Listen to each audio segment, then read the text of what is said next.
about building a studio, Yes. maintaining a studio, teaching privately. Unlike all of you, most of you I'm assuming, my education wasn't in music education. It was in performance. So I wasn't really trained, you know, in the way you guys are. But with that said, I always had great private teachers, like the best in the world, I would say. It's really a maturation of the teachers you've had. I mean, for instance, my 12-year-old students play way better than I did at 12 because they've gotten the luxury of everything that I've been taught.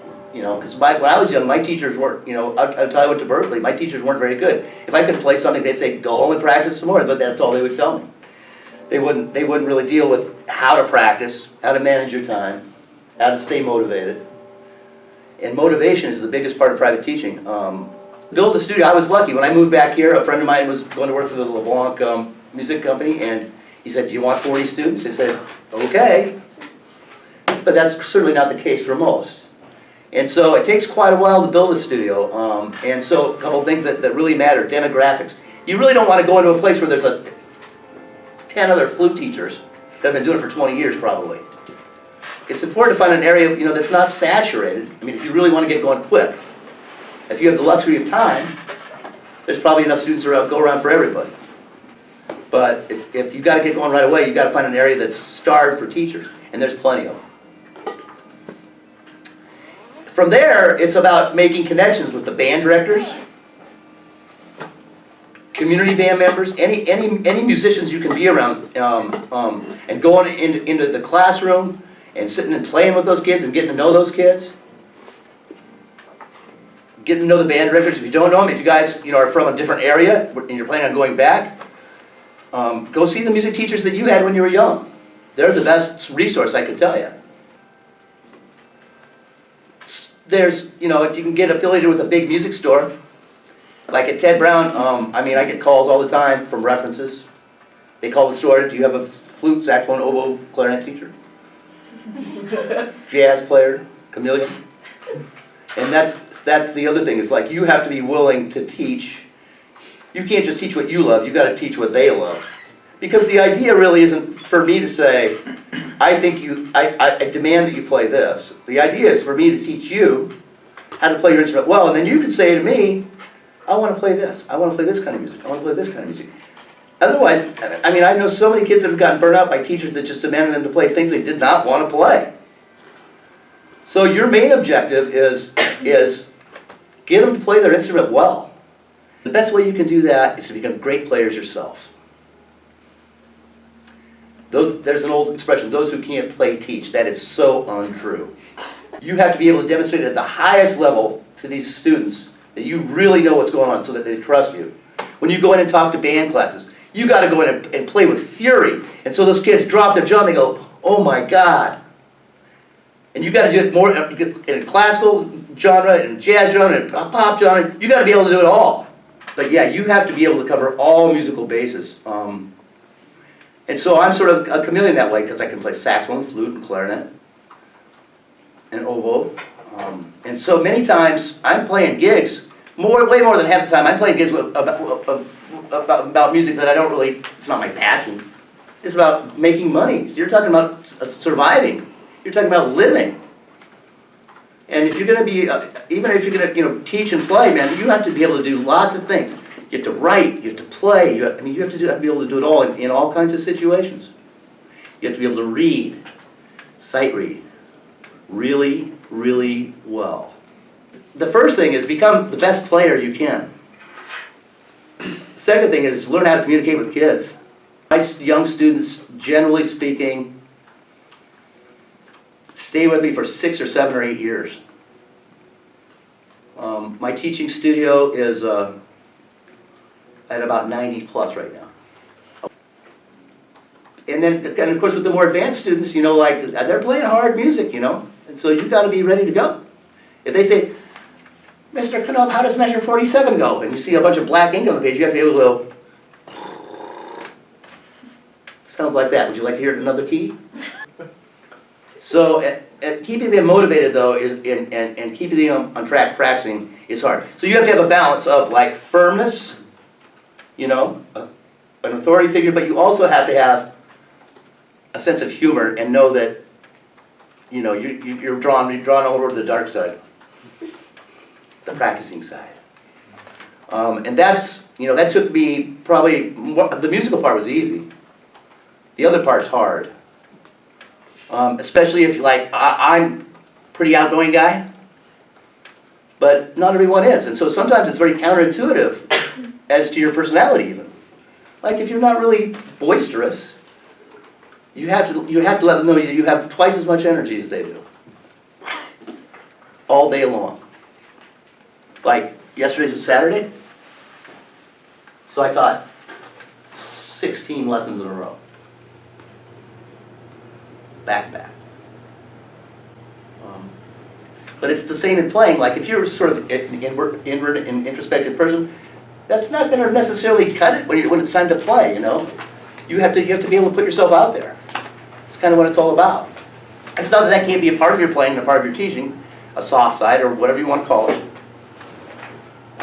But it's been my experience that kids see, you know, I'm talking from 10 to 18. Tend to respond better, you know, to a very energetic attitude, it seems.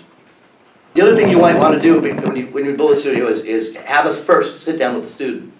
And the first question I ask them is, whose idea is it for lessons? My mom's. Go get your mom. And then we have a talk, and if the kid doesn't say, well, I really do want to do this, then I'll send her to someone who'll teach them Disney tunes all day. I have that luxury, though. If you're building a studio, you don't.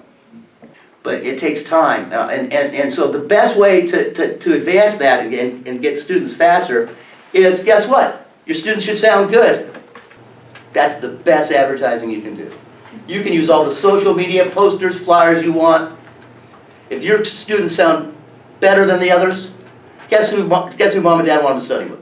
It's just that simple. Go get kids that go win the state solo contest. Go get kids that are making an all Northwest Jazz band. Go get kids that are out playing in bands. Go get kids that are in youth symphony. Get your students out there. Find opportunities for them to play where they can shine in the community, and you'll get students. As most of you are, I'm assuming, know, you know, teaching them how to practice is like the biggest thing. How do I practice? How do I break down my time when I practice? How do I work through it? You can't say that's wrong, that's right. You just go home. That's what when I was young, that's what my teachers did. You know, it wasn't until later when I got to some great teachers, they said, I'll give you an example. So, like I told you, I grew up here. And by all, everyone always said, oh, he sounds so good, he sounds so good. Well, I went back to Berkeley Music the first day I walked through the practice halls, and boy, I was about ready, I almost felt like, you know, coming home because there was just unbelievable players. Lots of them, who sounded a lot better than me. So, but I was able to get into the teacher that I wanted to, Joe Viola, who's like, you know, was this world famous woodwind teacher. And for the first 3 months, all we did were long tones. And I can remember after about a month and a half, I said, Mr. Viola, oh, Mr. Viola, when do I get to play some music? He says, as soon as we straighten your sound out. And so, but I trusted him, and that's what you have to get your students to do, is get that, you know, they have to trust you. And so one of the things I always tell them is like, man, you know, like I can't help you with math or science or English because you would flunk if I helped you with those. But this one I got. I promise you, if you do what we talk about, I promise, I can guarantee you will sound better. And then you got to keep that promise. But after about, I think it was like almost into the 2-month point, 2.5, I went in. We'd just been working on sound and air. And then when I started to play, and I only played for like 3 minutes, and he stopped me, and he went over to the file cabinet, he grabbed some music, and he brought it. I said, whoa, wait a minute, what's going on? He said, well, you finally figured it out. I said, that's all it is? He said, yeah, it seems simple once you get there, but getting there wasn't so simple, was it? I said, no, it was not. I didn't like it at all. Some teachers like to coddle their students, especially their young students, and put only things in front of them that they can absolutely play right. That's an approach. My experience has always been that like young students are capable of way more than we think. And they get bored. You know how many kids I come and say, band's boring, oh, he's only on page 4 and I've been in band for 8 months. Yeah, I know. Who's taking the woodwind tech class with me? How fast did we learn the chromatic scale? Like very quickly. How fast is very quickly? Probably within like a day or two, like depending on the instrument. Like flute, it took a little longer, but then once we got to clarinet, it was like day 1. Right. We were learning it. It's like Right. 1 week. Yeah. Yeah. And I don't do anything different with a 10-year-old. And they love it. I know all the notes. I don't have to play hot cross buns anymore. You know, if a kid wants to be challenged, they say, I want to play this piece, then help learn the piece, that's your job. Your job is to say, that's just too hard. It might be too hard. Maybe that's the best way they're going to be able to play that hard piece, is to kind of learn a harder piece than they're capable of playing. Maybe even, my approach is, you know, very non-conventional from the beginning. And, you know, we get all those basic ideas going on so we can actually learn to play the instrument quicker. And kids seem to they seem to respond to that. At least with me, they do. Yeah, and for different students, it's different. Some kids are going to grow really fast and become really good players, really young. And some kids, your sole mission is to get them to be able to survive in band because they really struggle. Whether it's a physical thing, dyslexia, attention deficit. And so it's like being a doctor treating every case individually and figuring out 10,000 ways to describe it until you finally find that one way and the kid goes, oh, I get it now. So, you know, you find yourself in lessons saying the same thing time after time after time, but in a different way. That's the battle you fight. You know, you have to get them somehow to do it. And once they do it and achieve, you know, the success, then they're like all in. But from a teaching standpoint, yeah, you have to get on their side. You have to get them to trust you. You almost become a member of their family, it seems. And you have to realize that sometimes the other thing you have to realize is sometimes there are student-teacher relationships that just aren't a fit. You know, so you can't, why did they quit? Well, we did, you know, sometimes that happens. And when I first started teaching, I took that very personally. You know, so it actually upset me, but it doesn't anymore. It doesn't happen that much anymore. It didn't happen that much then, but even like to lose a student because, well, they don't really like your approach. You'll hear that. Maybe that's okay. You know, that student needs to find someone that they can relate to, and maybe you need to think about the 10,000th way to describe something so you can find their approach, if you want to keep a big studio full. I mean, maybe out of all those students, 5% of them are going to pursue music. So it's not, you're not trying to turn them into professional musicians. That's their call. I mean, I went to my parents when I was 13 years old and said, Mom, I'm going to become a professional jazz musician. She was like, that's nice, honey, go mow the lawn.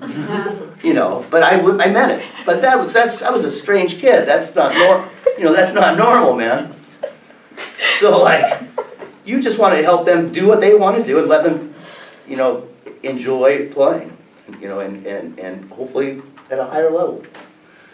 But yeah, motivation is the hard part. So I like to do this, because guess what?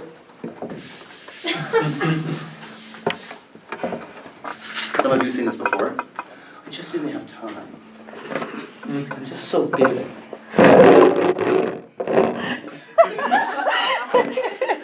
This is how many hours there are in a week. If I sleep 8 hours a day, that leaves this many hours. If I eat 2 hours a day, that leaves this many hours. If I go to school, an average school kid, 55 hours, right? I have 10 hours of homework, that leaves 45 hours. I have church on Sunday and I have basket weaving class, that leaves 40 hours. I have basketball practice, that leaves 32 hours. Every kid has to have downtime. You've got to be able to kill him. So, if you say, you have 25 hours just to do whatever you want, even if you have 28 hours to do whatever you want, that still leaves 5 hours. And I'm only asking for 3 of those hours a week. I guarantee you the time's there. They just don't think it's there. But there you have to show them there's time. Let's look at your schedule. Let's figure out a practice schedule. Let's make it something realistic. You can say, I want you to practice an hour a day. I guarantee you with 95% of the students that will never happen. An hour a day will seem like way too much. So if you say, how about we just do this? How about we start with a half an hour, 3 times a week? And we just make that every week. Because what happens is, because the consist, is it better to practice 3 hours on Saturday or 15 minutes 5 days a week? What do you think? Apps, the consistency part is the glue that makes it stick, man. If you get them to do that, which isn't so easy, even just to do that, believe it or not, they get better. And when they get better, guess what happens? It's like, if I go play basketball, I take 20 shots and I miss every shot. I'm not having that much fun, man. But once I start to make a few shots, it kind of gets addictive. I kind of like that. They sound better. They sound better. I want to play. No one wants to play and sound bad. But yeah, getting your face out there, going talking to bands, having your students sound better than little Johnny, getting out and performing for them so they can see that it is a reality that you can make a living. I'm living proof. I mean, from the time I was 20 until the time I was, I don't know, I'm not that old really. Shut up. 35, all I do is play. I never thought in a million years, oh yeah, I never thought in a million years I would teach, ever. So people say, I just want to play for a living. Well, that's great, I did it. 300 days a year. Travel 300 days a year.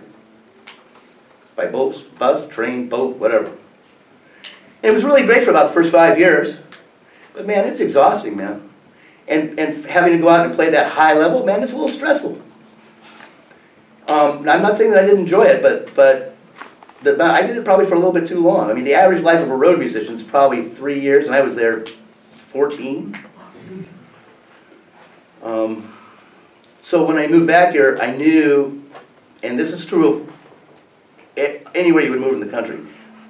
Unless you're a member of an orchestra, or you're playing musicals on Broadway in New York, because the studio session work is all but dried up, you have to teach. All the best players in New York teach. I promise you. They can't just make, like I said, unless you're part of the New York Phil, blah, blah, blah. Okay, that's different. They all teach. All the best jazz players teach. It's just the dynamics of the music business now. Gone are the days where you can just have gigs every night. It just barely exists. It's sad, but it's true. But that's almost too much. So balancing playing with teaching is a better answer. The playing part, in the world you guys live in, like, you have to learn how to create your own scene. You have to learn how to create an audience. You have to learn you have to be a businessman, woman, whatever. You have to learn how to go out and hustle gigs. You have to go out and play for free until people know your name. You have to go and hassle little concert halls or club owners to let you play there for the door, and be willing to play for cheap when you're young until the phone starts to ring. You guys have the advantage of social media now, though. I mean, it's pretty cool. You can record yourselves, you can do your own photo shoot on your phone, you can do it all. You can build your own websites. Make a YouTube channel. You can do the YouTube channel. And in my opinion, you have to be willing to say yes to whatever kind of music they're calling you for. And you have to put yourself in a position musically to be able to do that. Wouldn't it be great if you could just put on the music that you love and just be able to play right along? Whatever music it is, it doesn't matter. Yeah, that'd be great. I said, well, okay, let's work on it. Well, I mean, it's a lot of work. But I heard Charlie Parker play, I said, now that sounds like fun. And so I would just start to learn it without anybody telling me. I didn't know that was something you were supposed to do then. By ear. And I started to develop my musical ear. People say this about, certain musicians. Oh yeah, but you're talented. Listen, talent's the cheapest commodity in the world. It's the cheapest commodity in the world. The only thing I would say about myself is I was born with a strong musical memory. That's about it. This.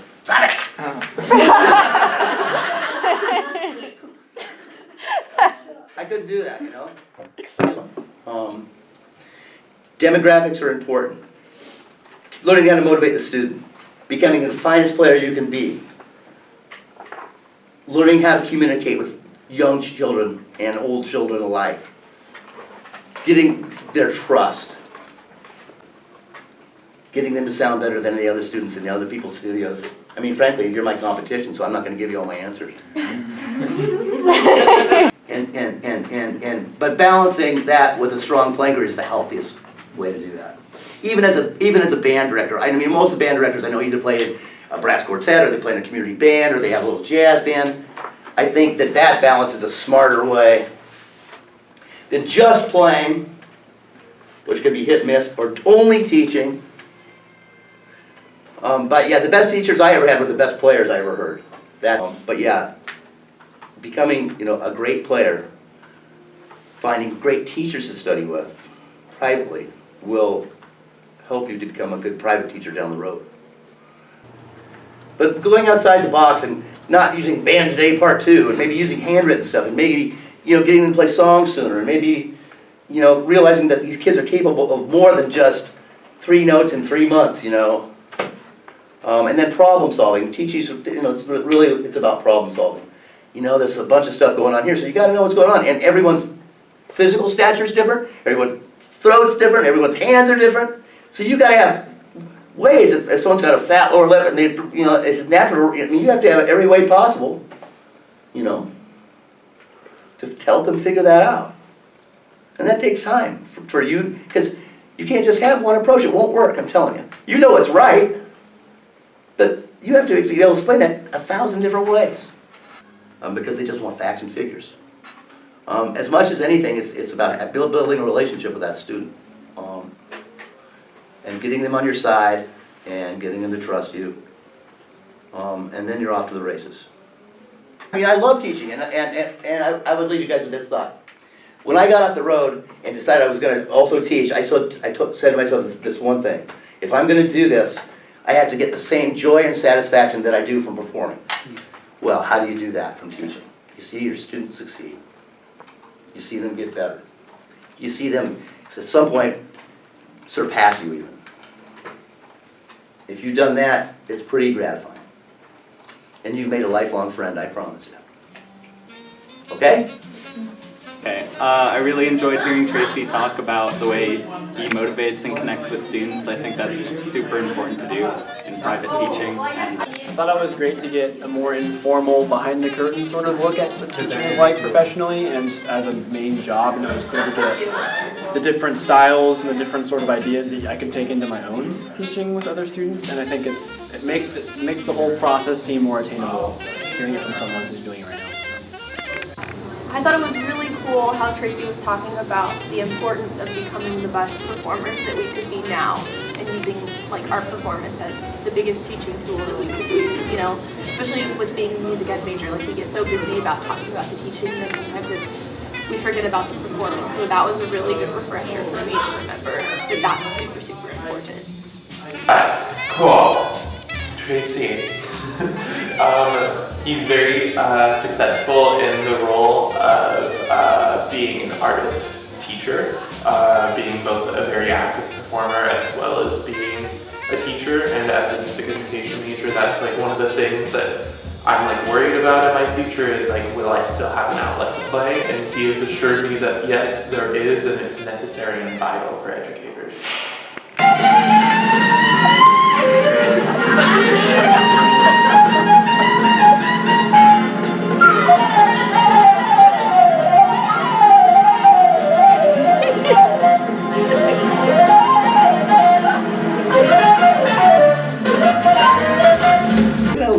Johnny, come here. We're gonna learn this piece. Okay, where's my music? We're not gonna use music, Johnny. We're gonna learn the first page by ear. They should go and sound better than little Johnny. How come little Georgie sounds better than little Johnny? Well, he takes lessons with this person. Why do you sound better? I've been doing my long tones. Oh, do you like the way you sound? Yeah, it really does sound better. Well, why didn't you do it from the get-go? I didn't want to do it, I didn't think it would help. But I told you to trust me and it would help. Is it helping? Yes. So, seriously, doing 2 hours of long tones a day. Because most kids don't want to do long tones. But I'm a real proponent of long tones now. Different day, get your sugar, you know.